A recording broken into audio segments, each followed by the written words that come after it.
Bună ziua! Astăzi vă voi arăta cărțile din seria Cloud. Preferata mea a fost Cloud în vacanță. A fost despre Cloud care s-a dus în vacanță că făcuse prea multă treabă.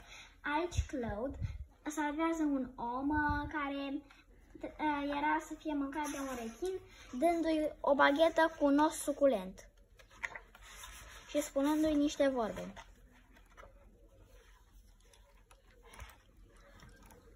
Iar după aceea, Cloud merge să mănânce înghețată exotică de aici și după aia se întâlnește cu niște pirați care vor să găsească o comoară și Cloud le-o găsește.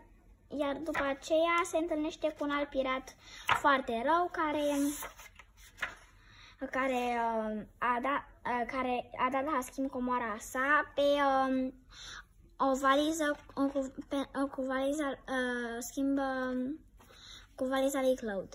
Iar Cloud s-a dus acasă cu o grămadă de bijuterii.